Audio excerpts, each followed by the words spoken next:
The ROG Ally was released recently, and I've had some time to play with it and see how it sometimes beats the Steam Deck, and how sometimes I want to throw it into the ocean out of frustration. But the question on everybody's mind is, should I replace my Steam Deck with the ROG Ally?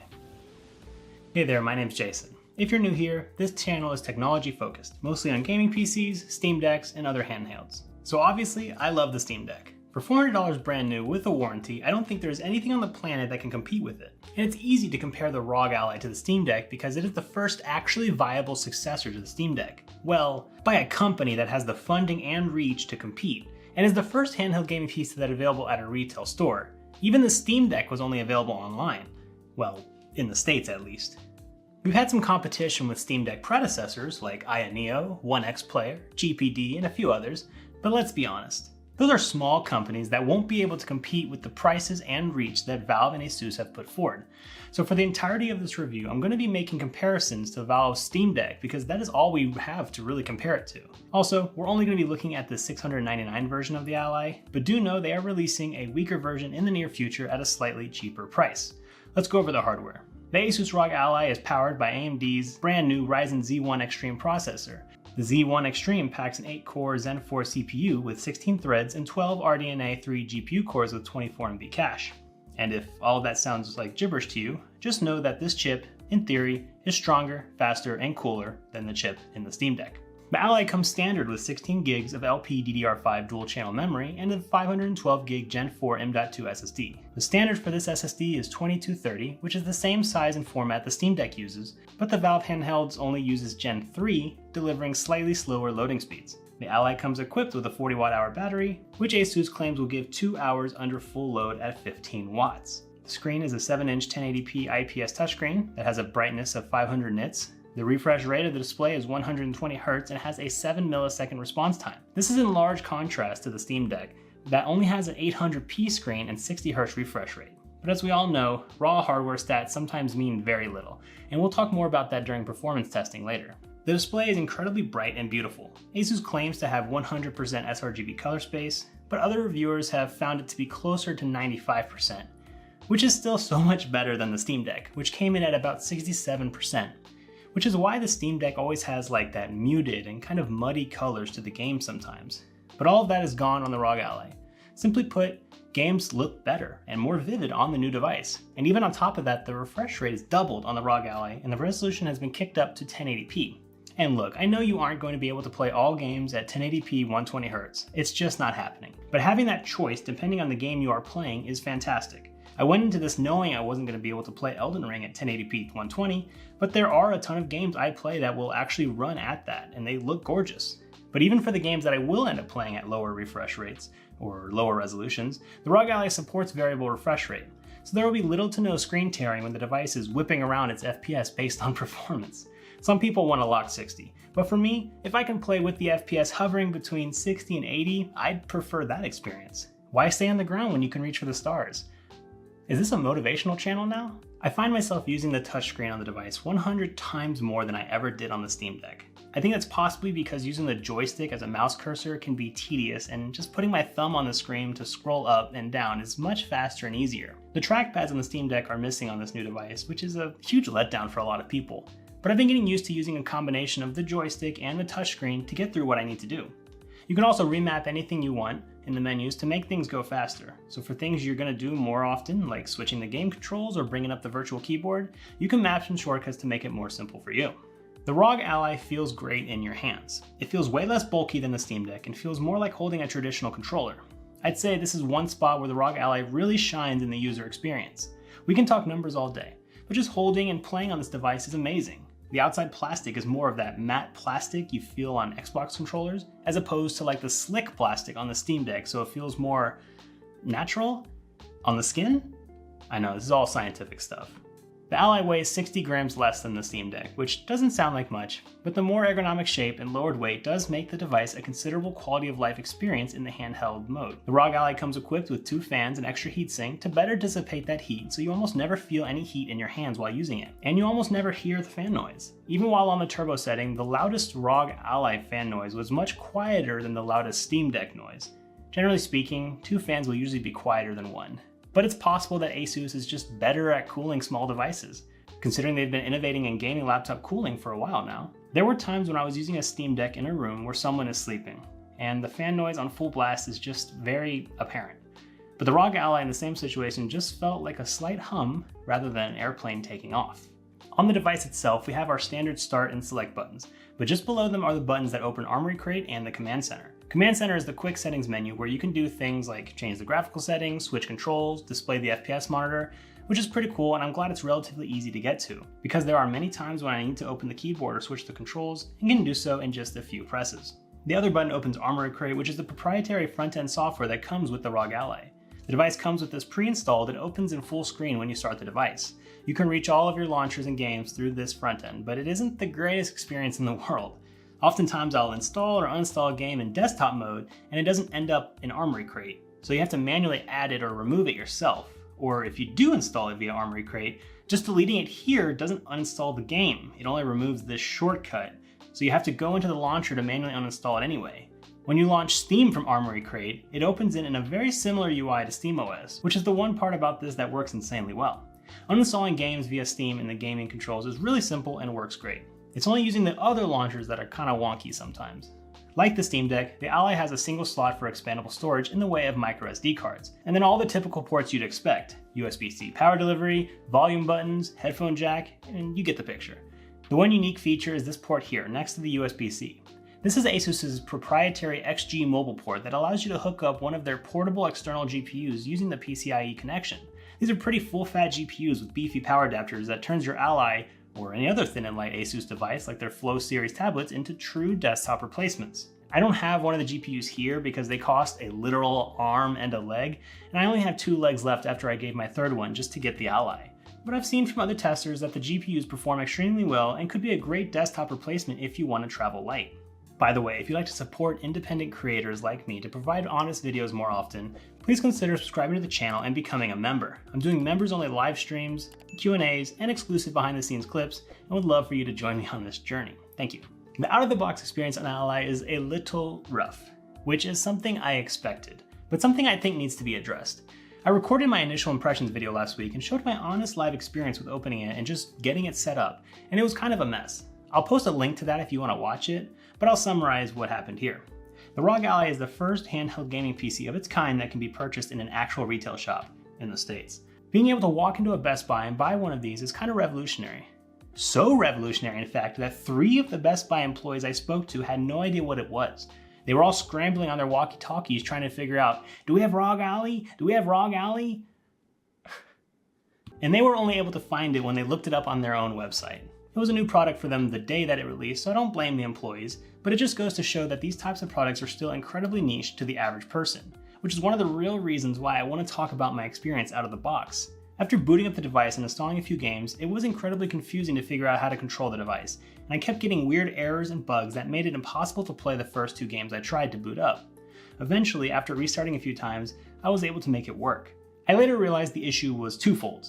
1, understanding how you constantly have to switch between desktop control and gamepad controls isn't obvious out of the box. And 2, you need to update literally everything before even attempting a game. You have no idea how many comments I got basically saying, "You stupid idiot, everyone knows you have to update everything before playing. This is your fault." No. Not everyone knows that. And if you think they do, you are living in a tech-literate bubble. You think little Billy at Best Buy with his mom, buying the ROG Ally, thinking it'd be a good way for him to play Minecraft and Fortnite on their summer trips, is going to know to immediately turn on the device, go through the lengthy Windows 11 setup, and know to navigate to desktop mode with desktop controls, update Windows, then update My ASUS, and then update Armory Crate, which flashes a new BIOS upon restart, and then start playing games? Not likely. The average consumer is going to buy this device, and if it doesn't force them to update, they aren't going to. Traditional game consoles like the PlayStation 5 and Xbox Series X will force you to update before playing. And honestly, I think that's a great idea. Imagine if your PlayStation needed updates from the console itself, then a third-party software, and then you had to go out of your way to update specifically the operating system. ASUS needs to find a way to consolidate all these updates into one place and make it painfully clear that you need to update them. Or better yet, force the updates before any games can launch. I understand this can be difficult considering ASUS doesn't own the operating system on here, whereas Valve created SteamOS from the ground up, using Linux of course, and can make all of their updates streamlined in a single place. So I'd say the out-of-the-box experience is much easier on the Steam Deck than the ROG Ally at this time. And I say at this time because it's kind of not fair to compare a product that released a week ago to a product that has been getting updates for 2 years. Obviously, I can't compare the Ally to the Steam Deck 2 years ago, but I also can't compare what the Ally will look like after 1 or 2 years worth of updates. So I'm just going to do my best to be fair and understand that new devices always go through growing pains. Now I will say, after using the ROG Ally for a little while now and testing it as much as I can, I'm starting to understand how to navigate it expertly. Whereas the Steam Deck has 2 distinct modes, desktop mode and gaming mode, where you have to basically close all programs and restart the device in the mode you desire, the ROG Ally is kind of always in both modes at the same time. You can go back and forth between the desktop and gaming mode without any issues. As the gaming mode is mostly just a full-screen ASUS software, you are always technically in desktop mode. But if you want to navigate the menus using a mouse-like cursor, you can switch to desktop controls, or if you want to navigate the Armoury Crate software to play games using the controller, you can easily switch to gaming controls. So it's not really desktop mode or gaming mode, it's just the controls you want to use at that time. And I find myself constantly going back and forth between them, and learning how to do this is like the first key thing people need to know when using the Ally. If you are in desktop controls and you launch a game, it does not automatically convert to gamepad controls in the new game.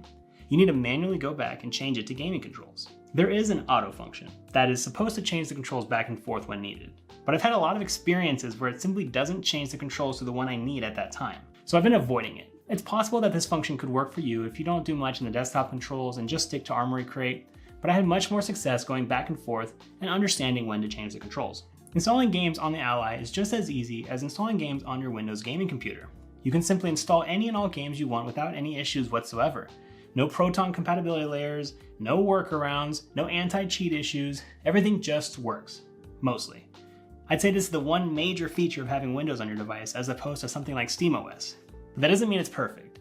During setup, you'll realize that this is a full-fat version of Windows, which includes signing into a Microsoft account, auto-syncing everything to OneDrive, trying to sell you Microsoft Office products, which the ROG Ally actually comes with trial versions pre-installed. I had some bugs that I would consider Windows specific, like this one where I couldn't log into my Windows account because it would not pull up the virtual keyboard until I fully restarted the device.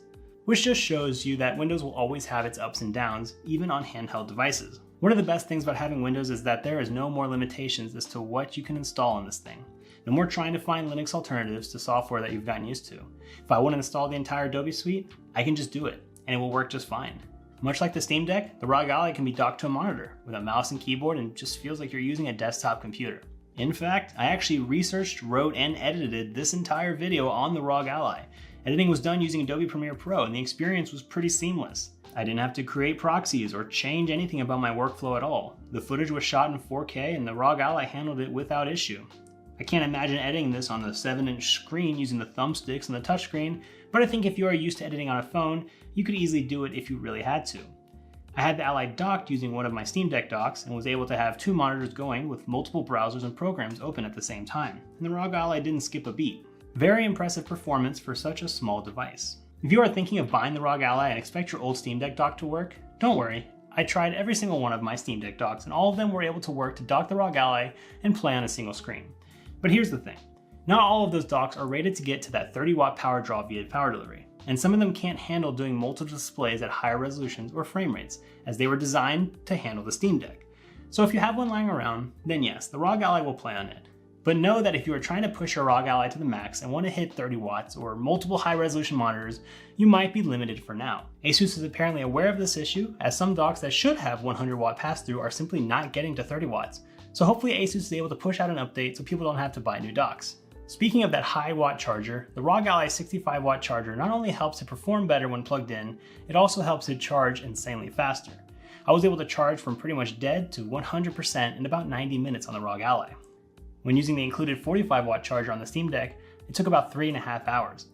That can mean very little to some people, but it is a significant talking point to the people that really care. Hey, real quick, Future Jason here. So I actually forgot to mention that I tried VR on the ROG Ally. Completely left out of script, just completely forgot. So I wanted to go over really quick what the experience was like. So using the included USB-C cable that comes with the Meta Quest 2, I was able to just plug it directly into my USB dock and had no issues with it. It located the headset, it located the controllers. I had no problems just playing everything. I tried a few games on the Oculus Store, tried a few from Steam VR, everything ran just like it would on a Windows PC. Now, it wasn't the greatest VR experience, of course. It's like a smaller, less powered device, but I would say it's totally playable, and comparable to how much power is in the ROG Ally, I think it did pretty good. I can't say for sure if it works with other VR headsets, as I only have the MetaQuest 2, but it was a pretty good experience. Back to the video. In terms of performance numbers, the Ally beats the Steam Deck in pretty much everything.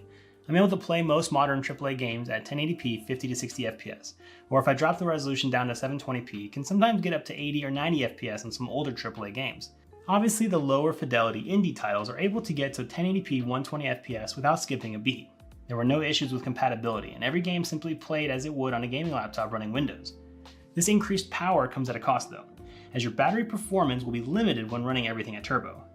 Running Diablo 4 with high-res texture pack at 1080p turbo, I was only able to get about 90 minutes, which is not great. I generally always play while plugged in, or if I am out and about where there's no plug, I always have a power bank on me. It feels unfair to say that the battery life isn't great on the ROG Ally, as it's not like this is something new.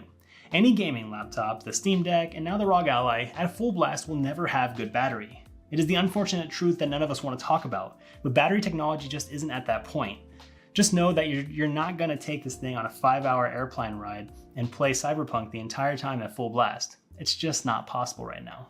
The ASUS ROG Ally is really another great device in the realm of handheld PC gaming, being readily available at launch in retail shops, a beautiful and bright screen, matched with fantastic ergonomics and incredible performance. It's hard to argue against the ROG Ally. The software and implementation needs some work. The out-of-the-box experience needs to be improved so that this can be enjoyed easily by non-tech savvy consumers. I'm sure over the coming year, ASUS is going to continue updating the device and making it better and better. Many people say the Steam Deck is too difficult to use because it uses Linux, but I disagree. For most people, using SteamOS is pretty straightforward, especially in gaming mode, so that if you buy a Steam Deck, you could probably be gaming within minutes of setup. And while the ROG Ally is running the familiar Windows 11, understanding how to navigate it with the proprietary ASUS software seems to be more of a learning curve for the average consumer. But once you get past the initial confusion, everything Windows is as standard as you've gotten used to it. So if you're looking to buy the ROG Ally and don't want to tinker with it too much and are familiar with Windows, you should be good to go after the initial learning curve. And I hope to see some improvements from ASUS in the future to work on the software and hardware via more updates. But what if you already own a Steam Deck? Should you replace it with a ROG Ally? I'd say it depends on what you use your Steam Deck for. If your Steam Deck already plays all the games you want and you are totally happy with it, I'd say just keep it and save the cash.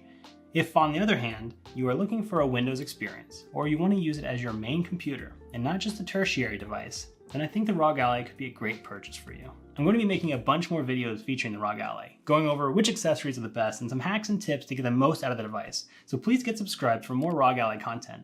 Please like this video if it brought value to you. My name is Jason, thanks for watching.